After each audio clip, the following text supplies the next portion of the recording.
اللهم صل على محمد وعلى آل محمد كما صليت على إبراهيم وعلى آل إبراهيم وبارك على محمد وعلى آل محمد كما باركت على إبراهيم وعلى آل إبراهيم في العالمين إنك حميد مجيد.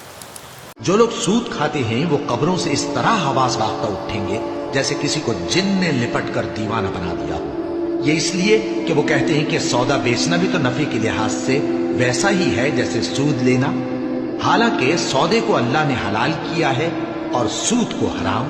تو جس شخص کے پاس اللہ کی نصیحت پہنچی اور وہ سود لینے سے باز آ گیا تو جو پہلے ہو چکا وہ اس کا، اور قیامت میں اس کا معاملہ اللہ کے سپرد.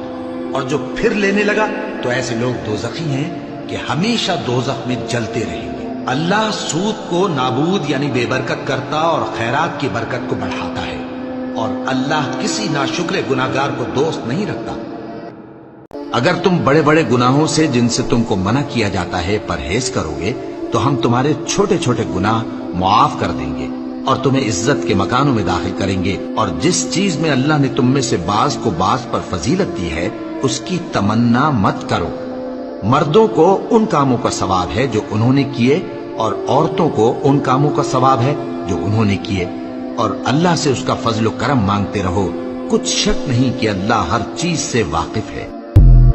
میں روز قیامت کی قسم کھاتا ہوں اور نفس لوامہ کی قسم کھاتا ہوں کہ سب لوگ اٹھا کر کھڑے کیے جائیں گے. کیا انسان یہ خیال کرتا ہے کہ ہم اس کی بکھری ہوئی ہڈیاں اکٹھی نہیں کریں گے؟ ضرور کریں گے، اور ہم اس بات پر قادر ہیں کہ اس کی پور پور درست کر دیں. مگر انسان چاہتا ہے کہ آئندہ بھی خود سری کرتا چلا جائے. پوچھتا ہے کہ قیامت کا دن کب ہوگا؟ سو جب آنکھیں چندھیا جائیں. اور جو شخص اللہ کے ساتھ اور معبود کو پکارتا ہے جس کی اس کے پاس کچھ بھی سند نہیں تو اس کا حساب اس کے رب کے ہاں ہوگا. کچھ شک نہیں کہ کافر کامیاب نہیں ہوں گے. اور اللہ سے دعا کرو کہ میرے پروردگار مجھے بخش دے اور مجھ پر رحم کر، اور تو سب سے بہتر رحم فرمانے والا ہے. براہ راست غلامی کا دور ختم ہو گیا، لیکن ریموٹ کنٹرول والی انہی کی غلامی اب بھی چل رہی ہے. وہی لوگ، وہی ذہن، وہی ان کی بود و باش، وہی ان کی معاشرت، وہی ان کی سوچ، وہی ان کے اقدار، وہی ان کے نظریات، وہی ان کی معاشیات، وہی ان کی معاشرت، ہر شے وہی ہے. صرف رنگ کا فرق ہے اور کچھ نہیں.